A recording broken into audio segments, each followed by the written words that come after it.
Diversification की हम हर एक लेवल पे चर्चा करते आ रहे हैं और जितनी बार चर्चा करते हैं उतनी बार इसकी अहमियत और ज्यादा मालूम चलती है। आज हम समझने की कोशिश करेंगे कि वो परफेक्ट डाइवर्सिफिकेशन का फॉर्मूला क्या हो सकता है और सही तरीका क्या है। सबसे पहले डाइवर्सिफिकेशन को अगर हम समझे आसान भाषा में तो किसी पोर्टफोलियो को डाइवर्सिफाई करना कैसे माना जाता है? स्वाति जी नमस्कार, गुड इवनिंग। देखिए, जैसे कहते हैं डाइवर्सिफिकेशन काफी अलग अलग लेवल्स पे होती है। देखिए, पहली डाइवर्सिफिकेशन होती है एसेट क्लास लेवल पे। आपको अपने पैसे कौन सी एसेट क्लासेस में डालने हैं, उसको कहते हैं एसेट क्लास डाइवर्सिफिकेशन। सेकेंड होती है ज्योग्राफिकल डाइवर्सिफिकेशन, मतलब आपको कितने पैसे इंडिया में रखने हैं, बाहर रखने हैं, कौन सी करेंसी में रखने हैं, वो एक दूसरा पहलू हो सकता है डाइवर्सिफिकेशन। तीसरा पहलू हो सकता है कौन सी मार्केट या सेगमेंट में रखने हैं, आपको मिड कैप में ज्यादा रखने हैं, लार्ज में रखने हैं, स्मॉल में रखने हैं, वो एक अलग किस्म का थर्ड वर्टिकल हो गया डिवर्सिफिकेशन। चौथा, अब 380 एक्टिव स्कीम्स हैं, 200 करीबन पैसिव स्कीम्स हैं, उसमें स्कीम लेवल डिवर्सिफिकेशन क्या होनी चाहिए। तो काफी 4 डिमेंशन का होता है diversification as a concept. But I think आज अगर हम उसको सीमित रखें इक्विटी की डिवर्सिफिकेशन पे, तो that itself is a subject overall. तो इक्विटी या फिर कैटेगरी बेस्ड डाइवर्सिफिकेशन की आज हम बात करेंगे। और जैसा आपने बोला कि डाइवर्सिफिकेशन 4 डायमेंशनल होता है, तो क्या जिससे पहले हम डेफिनेटली इक्विटी बेस्ड डाइवर्सिफिकेशन की तरफ जाएं फिरोज, ये समझना जरूरी है कि सही तरीका डाइवर्सिफिकेशन का वही हो जिस पोर्टफोलियो में इन चारों डायमेंशंस को शामिल किया जाता है। मतलब इन चारों डायमेंशंस को शामिल किया जाता है, मतलब एसेट क्लास बेस्ड डाइवर्सिफिकेशन भी हो, कैटेगरी वाइज भी हो, मार्केट कैप की हम बात कर रहे हैं, फंड बेस्ड भी हो, ज्योग्राफिकल डाइवर्सिफिकेशन भी हो, और एक दूसरे के बगैर एक्चुअली ये अधूरे हैं। तो चारों डायमेंशंस होना जरूरी है ही है क्या? फिर एक आध डायमेंशन हम नहीं भी रखें डाइवर्सिफिकेशन के तो चलता है पोर्टफोलियो में? स्वाति जी, बहुत बढ़िया प्रश्न है। देखिए, डाइवर्सिफिकेशन हमें तब करना है जब आपको क्लैरिटी कम हो। जैसे ज्योग्राफिकल डाइवर्सिफिकेशन मैं अपने पोर्टफोलियो में नहीं करता, क्योंकि मुझे पता है कि इंडिया की जो ग्रोथ है अगले 10-15 सालों की, उसकी संभावना ज्यादा है। देखिए, कोई सर्टेनिटी होती नहीं है इन्वेस्टिंग वर्ल्ड में, बट संभावना पे ही काम करना पड़ता है, प्रोबेबिलिटीज पे काम करना पड़ता है। अगर आप एफडी के निवेशक हैं तो सर्टेनिटी है, अगर बैंक नहीं डूबी तो आपको 7.00 अगर वादा किया है तो वही का वही मिलेगा, ना ऊपर ना नीचे। सो पॉइंट ये कह रहा हूं कि आपको जैसे 3-4 डिमेंशन का एहसास होना जरूरी है, चारों डिमेंशन को यूज करना जरूरी नहीं है। जैसे मेरे पोर्टफोलियो में मैं ज्योग्राफिकल डाइवर्सिफिकेशन नहीं करता हूं, फिर भी अगर रिस्क रिवॉर्ड मैथमेटिकली कंप्यूट किया जाए तो it's reasonably very good, if I have to put it very subtly. रहा सवाल बहुत इंपॉर्टेंट क्यों होता है डिवर्सिफिकेशन, इक्विटी में ज्यादा इंपॉर्टेंट होता है क्योंकि जो आउटकम्स हैं, देखिए इक्विटी एक बहुत बड़ी एसेट क्लास है। इंडिया में सबसे ज्यादा लिस्टेड कंपनियां हैं दुनिया में, देश मतलब दुनिया में कोई भी ऐसा देश नहीं है जहां इतनी सारी लिस्टेड कंपनियां हो, बीएसई एनएसई में मिला के, पॉइंट 1। और इक्विटी में उसी समय में एक इक्विटी का स्टॉक ऐसा भी हो सकता है जो 1/3 हो गया, दूसरा उसी समय में ऐसा भी स्टॉक हो सकता है जो 3 गुना हो गया। तो जो जो वॉलेटिलिटी है, जो डाइग्रेशन है इन टर्म्स ऑफ इक्विटी, उसको उस स्टॉक को भी इक्विटी कहेंगे, जो स्टॉक 3 गुना हुआ उसको भी इक्विटी कहेंगे। तो वर्ड सेम है बट आउटकम्स कितने डिफरेंट है। That's when diversification becomes a very very important tool, क्योंकि outcomes could be very different in equity. तो डाइवर्सिफिकेशन के जो ये 4 पहलू है फिरोज, क्या ये एक दूसरे को सुपरसीड करते हैं कुछ अलग अलग सर्कमस्टांसेस में? यहां पर अगर हम मार्केट कैप डाइवर्सिफिकेशन की ही बात कर रहे हैं तो आज हम इसको इतना इंपॉर्टेंट क्यों मान रहे हैं विद इन इक्विटी, कि इक्विटी में अलग अलग मार्केट कैप में डाइवर्सिफिकेशन करना क्यों जरूरी है?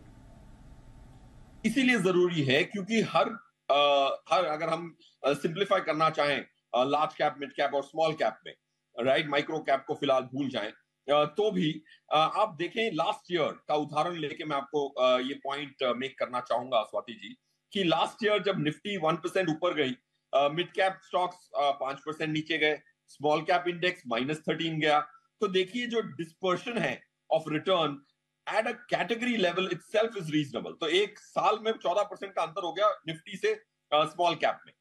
तो the divergence performance results in, ये बहुत इंपॉर्टेंट पहलू हो जाता है। अगर मैं 5 साल की भी बात करूं, अगर हम 5 साल की बात करें तो स्मॉल कैप 1 अप्रैल 2018 से आज तक अंडर परफॉर्म किया है निफ्टी को 4 से 5% साल दर साल।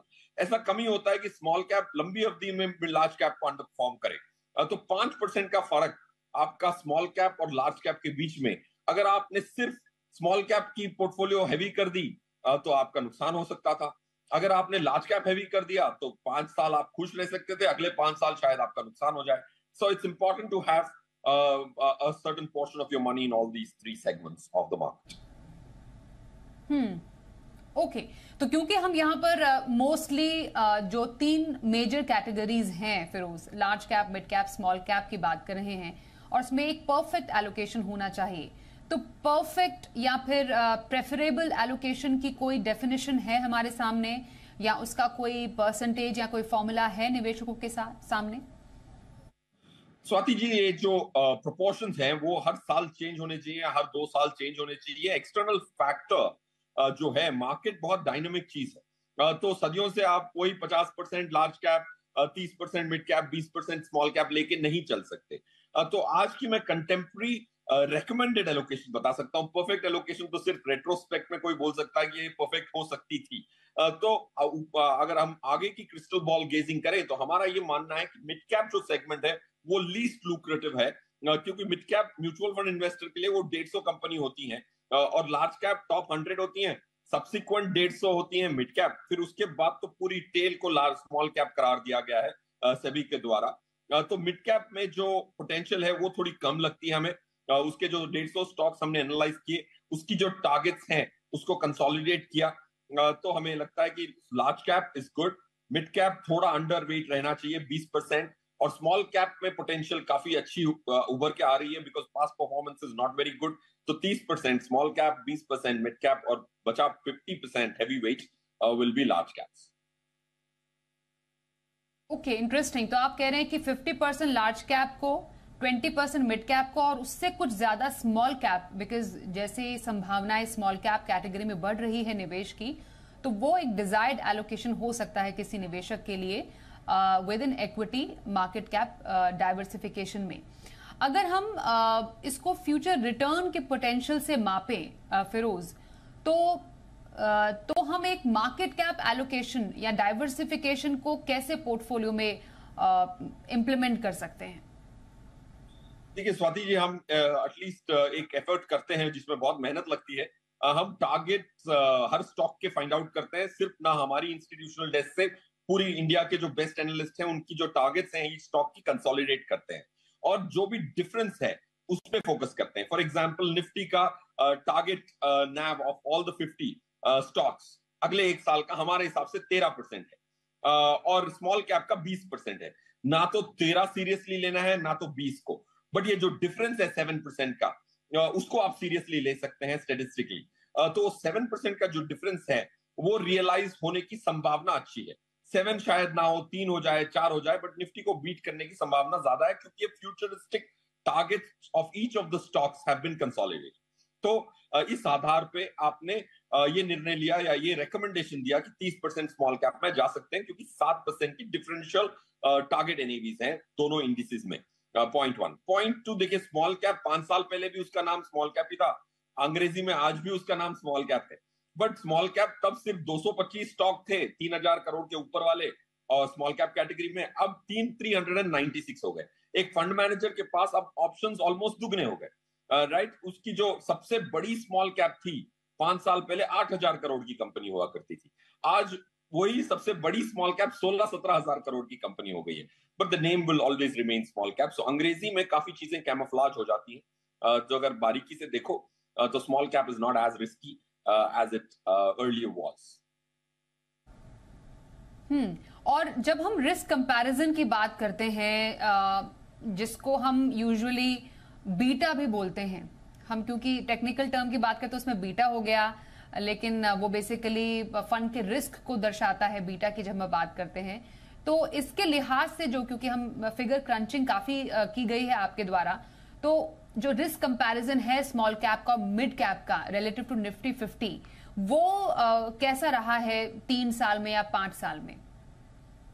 स्वाति जी, ये बहुत इंपॉर्टेंट और बहुत इंपॉर्टेंट क्वेश्चन भी है और पहलू भी है।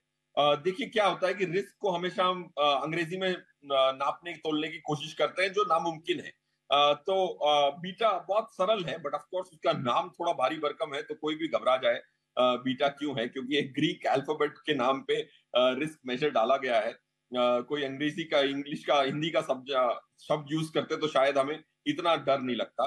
बीटा कुछ नहीं है। बीटा ये कहता है कि भाई अगर बीटा 1 से ऊपर है तो उसकी रिस्क निफ्टी से ज्यादा है। फॉर एग्जांपल, अगर निफ्टी से तुलना कर रहे हैं, बीटा 1 से कम है तो रिस्क कम है, और 1 से ज्यादा है तो रिस्क ज्यादा है, relative to a specific index, in this case Nifty. देखिए, स्मॉल कैप और मिड कैप में कोई इन्वेस्ट करता है तो पहले उसकी टाइम फ्रेम्स 3 से 5 साल होनी चाहिए। सो आपका क्वेश्चन बहुत वैलिड है। 3 साल की रिस्क की बात करें, 5 साल की, हर दिन के रिस्क की बात करने की जरूरत नहीं। तो अगर हम 3 साल की रिटर्न्स, निफ्टी की रिटर्न्स और स्मॉल कैप की रिटर्न्स को कंपेयर करें रिस्क मेजर में, तो रिस्क निफ्टी निकल के आता है, निफ्टी के साथ स्मॉल कैप का रिस्क या बीटा निकल के आता है 0.8। 0.8 मींस लेस देन 1, मतलब 20% रिस्क स्मॉल कैप्स ने कम लिया on a 3-year investing.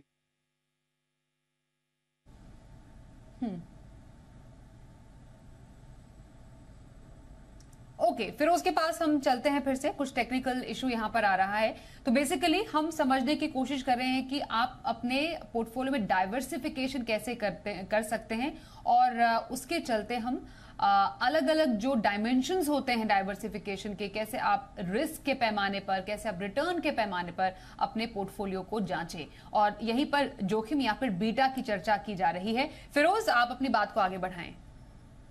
Yes Swati ji, beta जो है, जैसे मैं कह रहा था कि बीटा अगर लेस देन 1 दिखता है तो रिस्क कम है, 1 से ऊपर है तो रिस्क ज्यादा है, रिलेटिव टू अनदर बेंचमार्क। इधर अगर हम निफ्टी की बात करें और 3 साल की होल्डिंग पीरियड्स लें, और निफ्टी की जो रिटर्न्स हैं 3-3 साल की, अगर हम एक एक्सेल शीट पे लगाएं और उसी पीरियड में स्मॉल कैप की रिटर्न्स को भी एक एक्सेल शीट में लगाएं और बीटा कंप्यूट करें, तो स्मॉल कैप ने on a 3-year holding period returns ने कम रिस्क दी है, 0.8 की दी है, मतलब 20% की कम रिस्क हुई है स्मॉल कैप्स की on a 3-year holding. Right, please continue. Yes, Swati ji, देखिए, मिड कैप की रिटर्न रिस्क आई है 0.86 की, और स्मॉल कैप की आई है 0.83 की 5-year बेसिस पे। 3-year बेसिस पे 0.84 mid cap and 0.8 small cap. तो ये सब नंबर्स 1 से कम है। इसका मतलब 3 years के लिए अगर कोई होल्ड कर सके तो उसकी रिस्क जो है निफ्टी से भी कम दर्शाई गई है for the last 10-15 years। Beta की हमने बात की। बीटा कुछ नहीं बल्कि जो रिस्क है फंड के उसको दर्शाता है। अब हम अल्फा पर आते हैं। Again of course just like beta, आप अल्फा का भी मतलब समझाइए, और यहां पर क्यों इंपॉर्टेंट है ये, जब हम डाइवर्सिफिकेशन की यहां पर बात कर रहे हैं with in market cap. Swati ji, alpha सबसे महत्वपूर्ण है, क्योंकि अगर आप किसी को फी देते हैं और कहते हैं कि भाई मेरे लिए काम करिए और एक्टिव मैनेज करिए, तो अल्फा वो चीज है जिसपे एक्स्ट्रा रिटर्न कितनी मिली, आपको एक पासिंग मार्क से ज्यादा कितने नंबर मिले, उसको कहते हैं अल्फा। समझिए कि निफ्टी ने 10% की रिटर्न दी। अगर एक फंड जो अपने आप को निफ्टी के साथ तुलना करता है, जो बेंचमार्क करता है निफ्टी के साथ, वो फंड आपको अगर 12 देता है, तो ये अर्थमेटिक डिफरेंस 12 - 10 = 2, ये 2 को अल्फा कहते हैं। इतना सरल कंप्यूटेशन है, बट जो अल्फाज इसको डिस्क्राइब करने के लिए अल्फा वर्ड यूज करते हैं वो काफी डराने वाला शब्द है। So point is nothing but the extra return which a fund manager generates is called alpha. Point 1। Point 2, आप अल्फा को क्यों इतना इंपॉर्टेंट मानेंगे? क्योंकि ये सब चीजों का सत है। अगर आपको फंड मैनेजर रोज आके ऑफिस आके निर्णय ले रहा है कि ये स्टॉक खरीदना है, ये बेचना है आपके बिहाफ पे, ये खरीदी बेची करना, ये रिसर्च करने के बाद आपको एटलीस्ट पासिंग मार्क्स से ज्यादा नंबर मिलने चाहिए। इसीलिए alpha becomes the root cause of an existence of an active fund. Okay, all right. अब इसको हम मार्केट कैप के लिहाज से जरा समझें। जो पोटेंशियल है अल्फा जनरेशन का, जो हम एक डाइवर्सिफाइड म्यूचुअल फंड्स की बात कर रहे हैं, तो वो कैसे समझ सकता है कोई एक निवेशक कि एक अल्फा जनरेशन पोर्टफोलियो किसी एक इक्विटी म्यूचुअल फंड का कितना है? यस, स्वाति जी, अगर हम इसको सिंप्लीफाई करना चाहें तो काफी सिंप्लीफाई कर सकते हैं। 2018 में सेबी ने हमारी लाइफ को थोड़ा सिंप्लीफाई करने के लिए कैटेगराइजेशन बहुत क्लियरली लेके आए, जिसमें क्लियरली बता दिया गया कि लार्ज कैप किसको कहेंगे, मिड कैप किसको कहेंगे, स्मॉल कैप किसको कहेंगे, और कौन सी स्कीम्स कितना मात्रा में इन 3 सेगमेंट्स में डालेंगी, उसके हिसाब से उनका एक नाम होगा और एक कैटेगरी होगी। तो हमने देखा कि भाई 8-9 कैटेगरी बहुत महत्वपूर्ण है। तो उन महत्वपूर्ण कैटेगरी में कितनी स्कीमें हैं और उन कितनी सारी स्कीमों में से कितनी स्कीम्स ऐसी हैं जो एक्स्ट्रा रिटर्न या अल्फा कमाने की वर्ताव दिखा चुकी हैं। अब let's assume large cap category. Large cap category में 33% ऐसी स्कीमें हैं जिन्होंने पासिंग मार्क से ज्यादा लिया और अल्फा जनरेट किया पॉजिटिव वाला। और इन 33 लोग जो पास हुए, जो बेंचमार्क से ज्यादा रिटर्न दे रहे हैं, उन्होंने दी कितनी? 3.02% की रिटर्न। तो ये हो गई लार्ज कैप। ये बहुत कम मात्रा कहेंगे कि 1/3 फंड्स ही हैं जो एक्स्ट्रा रिटर्न कमा रही हैं और 3% की एक्स्ट्रा रिटर्न। अगर मैं दूसरी एक कैटेगरी की बात करूं, स्मॉल कैप की, स्मॉल कैप में जितनी भी स्कीमें थी उसमें से 70% स्कीमों ने एक्स्ट्रा रिटर्न दी। तो 70% लोग पास हो गए, और जब पास हुए तो उन्होंने 12.8% के नंबरों से पास हुए। तो नंबर ऑफ स्कीम्स भी ज्यादा पास हुई, और जिस नंबरों से पास हुई तो 12.8% की अल्फा से ये स्कीम्स पास हुई। सो लार्ज कैप कैटेगरी जो सबसे ज्यादा मशहूर है, सबसे ज्यादा पैसे हैं, उसी में वैल्यू सबसे कम देखने को मिली है लास्ट 5 सालों में, जब से रिकैटेगराइजेशन 2018 में हुआ। एब्सोल्युटली, ये नंबर्स काफी ज्यादा इंटरेस्टिंग है। और इंटरेस्टिंग स्मॉल कैप का जो हम एवरेज अल्फा टू निफ्टी 50 देख रहे हैं, मतलब जो आउट परफॉर्म जिन फंड्स ने किया है वो स्मॉल कैप का ज्यादा रहा है। क्या एक रीजन है इसका, फिरोज? देखिए स्वाति जी, मैंने इस एग्जाम्पल में निफ्टी से तुलना की है ताकि इन्वेस्टर को सिंप्लीफाई हो जाए लाइफ। क्योंकि स्मॉल कैप का इंडेक्स किसी ने ट्रैक नहीं किया होता, निफ्टी की लेवल लोगों को पता होती है कि आज 8,600 पे बंद हुई। स्मॉल कैप की इंडेक्स किसी को पता नहीं होती, बट इसीलिए हमने निफ्टी से कंपेयर किया। निफ्टी से ज्यादा स्मॉल कैप देने की क्षमता होती है, क्योंकि जो छोटी कंपनियां होती हैं उनकी ग्रोथ ज्यादा हो सकती है, क्योंकि उनका बेस छोटा होता है। So point is, it might not be the fairest comparison कि सब कैटेगरीज को निफ्टी के साथ तुलना किया जाए।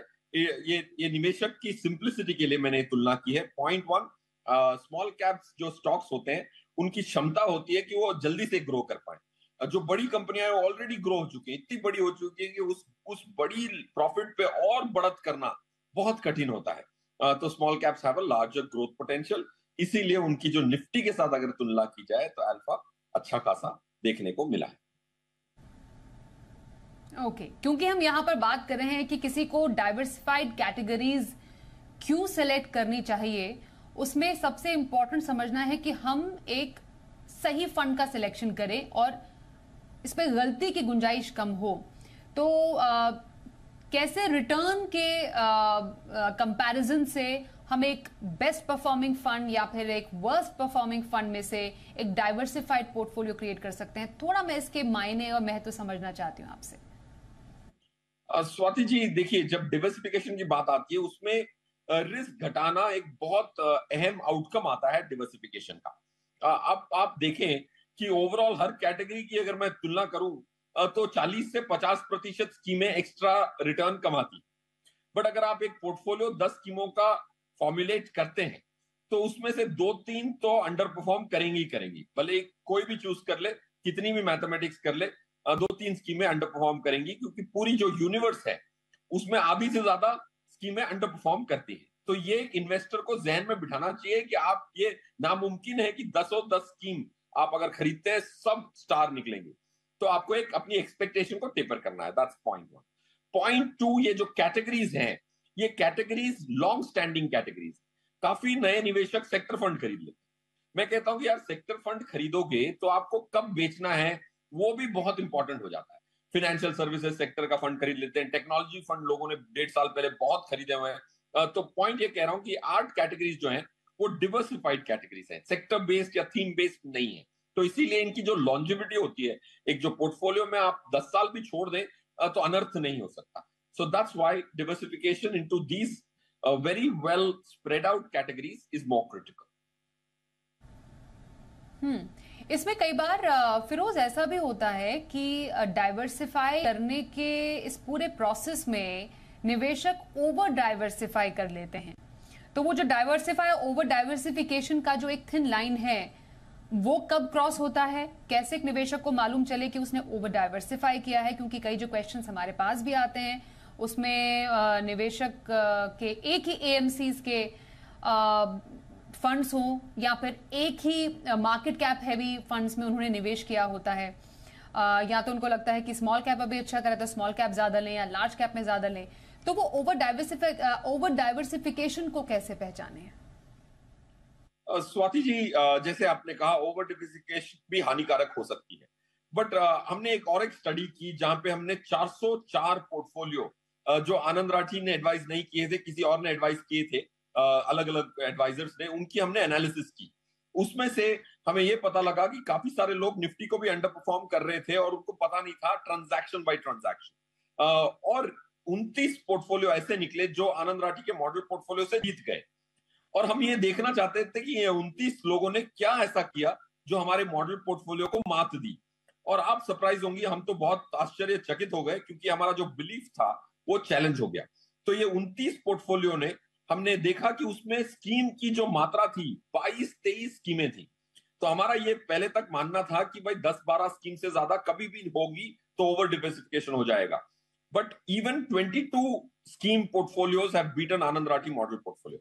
इसीलिए हमने इस साल अपने मॉडल पोर्टफोलियो में 11 से 14 स्कीमें की। तो मेरे हिसाब से 14 is the upper limit for anybody. थोड़े सालों तक पहले तक तो मैं 6 महीने पहले तक तो ये कहता था कि 10 स्कीम से ज्यादा नहीं होनी चाहिए, बट ये डेटा देखने के बाद, और मैथ का ये पावर होता है कि आपको गलत साबित कर दे, तो मैं करेजियसली आपको कह रहा हूं स्वाति जी, पहले 10 कहता था, अब 14 तक भी आप रखें, अपनी निफ्टी को बीट कर सकते हैं और अच्छा प्रदर्शन ला सकते हैं।